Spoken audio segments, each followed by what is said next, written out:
Sebagai orang tua, kita ini punya tanggung jawab terhadap Al-Quran. Bukan sekedar untuk diri kita, tetapi juga untuk anak-anak kita. Dalam Jami'us Shaghir diriwayatkan bahwasanya Rasulullah Shallallahu Alaihi Wasallam mengatakan, "Adzibu auladakum ala thalathi khisalin." Ajari anak kalian itu 3 hal. Pertama, hubbi nabikum, cinta kepada nabi kalian. Yang kedua, hubbi ahli baitih, cinta kepada keluarga nabi. Yang ketiga, qiraatil Quran, membaca Al-Quran. Ini tanggung jawab orang tua sebetulnya. Dan para sahabat radhiyallahu taala anhum, mereka mengamalkan ini.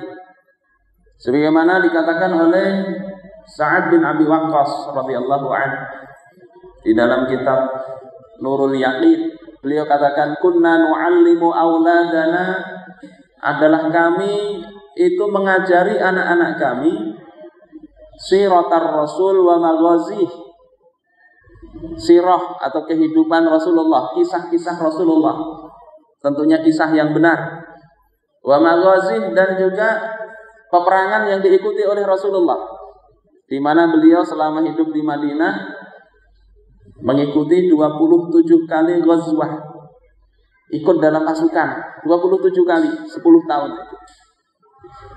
Kami ajarkan itu kepada anak-anak kami, kama nu'allimuhumul Qur'an, sebagaimana kami mengajari mereka Al-Quran. Kewajiban kita, bapak-bapak dan ibu-ibu sekalian, sudahkah kita ajari anak-anak kita seperti itu atau tidak? Tetapi ketika kita tidak mampu mengajarinya, maka kita sebetulnya masih bisa mewakilkan siapa yang bisa ngajari anak kita itu.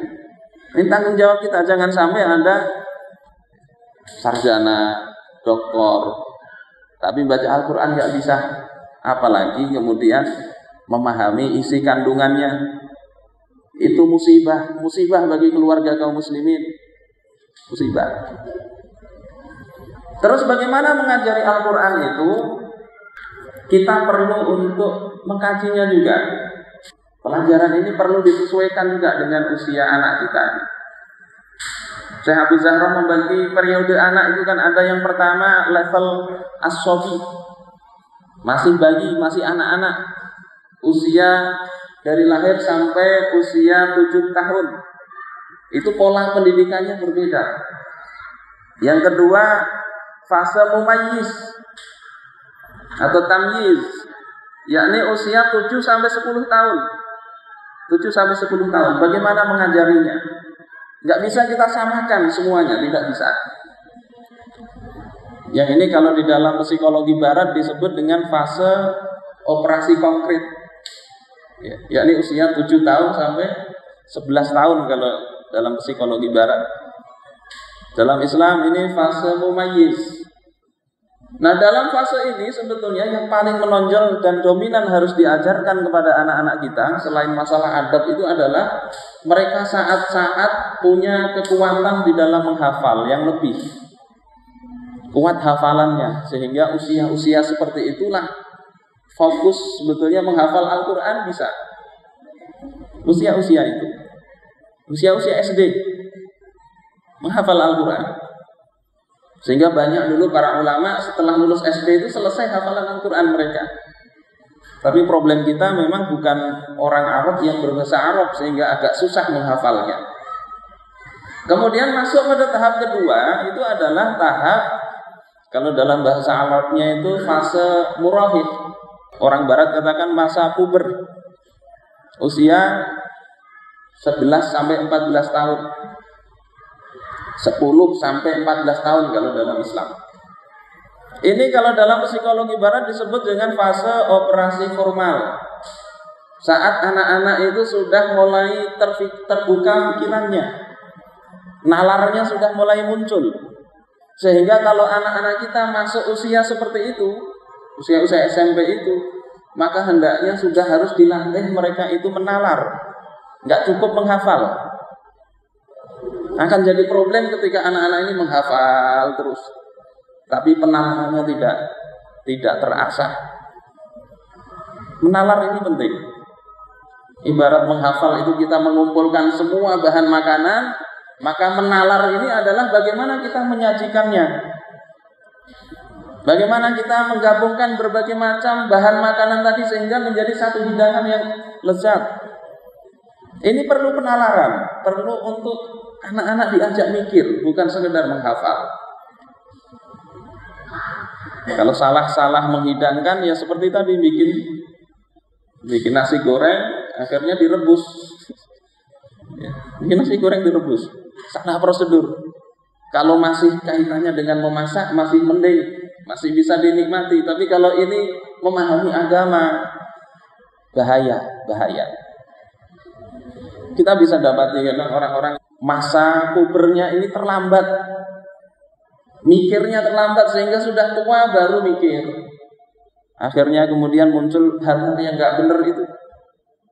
Sudah kakek-kakek baru bicara agama itu semuanya sama. Masa pemberontakannya yang harusnya itu usia-usia SMP itu sudah selesai, masalah-masalah begitu. Saya dulu punya murid usia SMP, sudah kritis itu pikirannya itu. Kalau nggak dibenerin bisa keluar dari Islam. Usia SMP itu karena memang berkembang pikirannya. Nah ada orang yang terlambat, sudah tua baru mikir begitu. Telat, masa pubernya telat. Yang sekarang lagi rame juga itu siapa? Saifuddin Ibrahim. Ya Allah, kasihan orang tuanya, kasihan.